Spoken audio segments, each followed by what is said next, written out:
नमस्कार दोस्तों।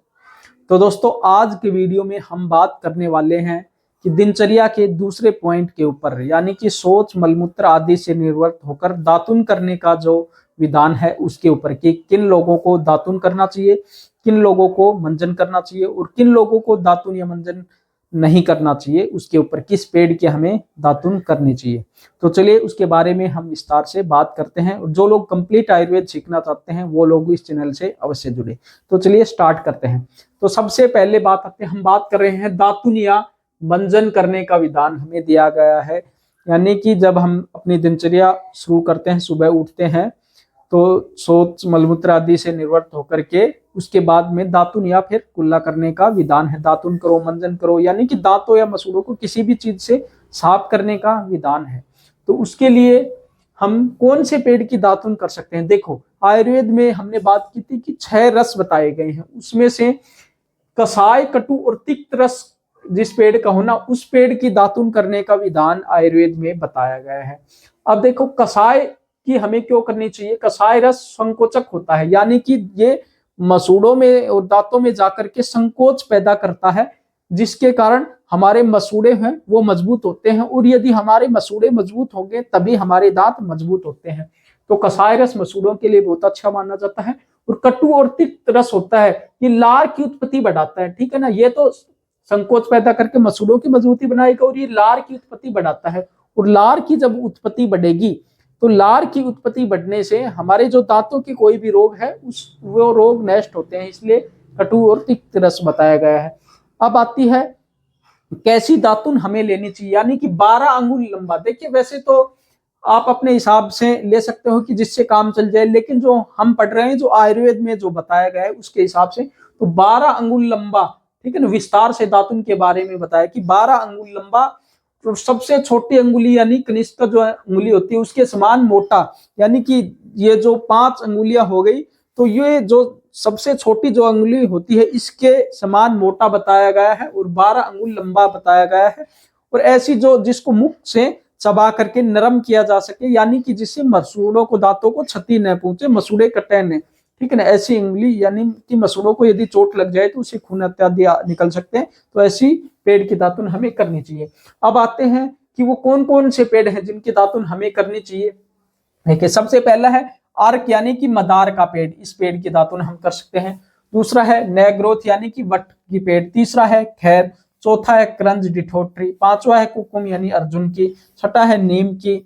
सातवां है बबूल की और आठवां है महुआ। तो ये कुछ वृक्ष हैं जिनकी दातुन हम कर सकते हैं। दातुन के बारे में बताया गया है कि आयुर्वेद में किन पेड़ों की दातुन की जा सकती है।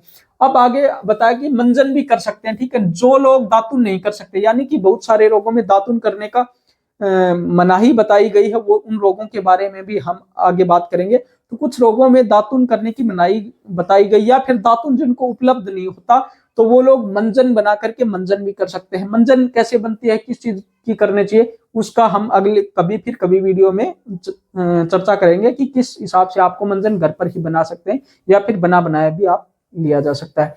और जो लोग मंजन भी नहीं कर सकते वो 12 बार पानी से, यानी कि 12 बार कुल्ला करने का विधान बताया, यानी कि बार बार जैसे मुंह में पानी भर के बार बार उसको हिला करके गिरेंगे ताकि उससे मुंह दांत में जो भी खाना वगैरह फंसा हुआ है वो बाहर निकल जाए। इसके लिए 12 बार का कुल्ला करने का विधान बताया गया है। अब आता है दातुन, दांतों को मसूड़ों की तो सफाई हो गई, उसके बाद आती है जीभ की सफाई हमें कैसे करनी चाहिए।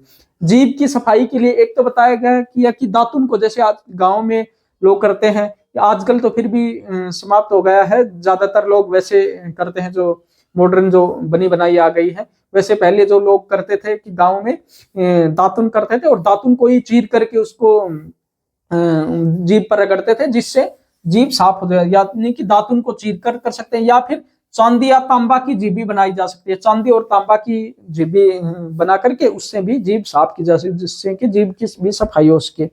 आगे अब बताया कि वो कौन कौन से रोग हैं जिसमें हमें दातुन नहीं करनी चाहिए। ये सारे रोग हैं, इसमें हमें दातुन करने का निषेध बताया कि दातुन हमें नहीं करनी, यानी कि अजीर्ण रोग है, वमन है, श्वास रोग है, काश रोग है, जवर रोग है, अर्दित यानी कि मुंह का लकवा है, तर्शना है, मुखपाक है, हृदय रोग है, कर्ण रोग है, नेत्र रोग है, शिरो रोग है।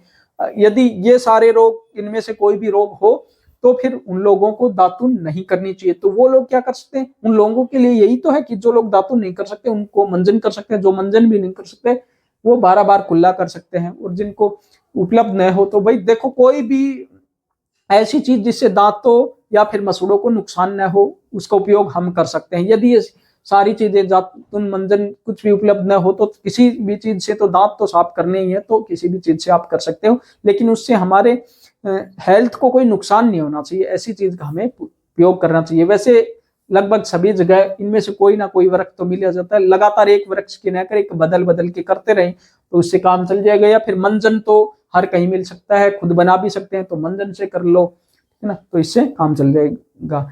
तो दोस्तों यदि आपको पूरा आयुर्वेद सीखना है तो आप इस चैनल को अवश्य सब्सक्राइब करें। यदि आपको वीडियो पसंद आते हैं तो वीडियो को लाइक व शेयर अवश्य करें ताकि और लोगों को भी इससे फायदा मिल सके। यदि आपका कोई भी क्वेश्चन है तो आप लोग हमें कमेंट बॉक्स में बता सकते हो, उसके ऊपर हम या तो वीडियो बताएंगे या फिर आपको कमेंट बॉक्स में ही आंसर कर देंगे।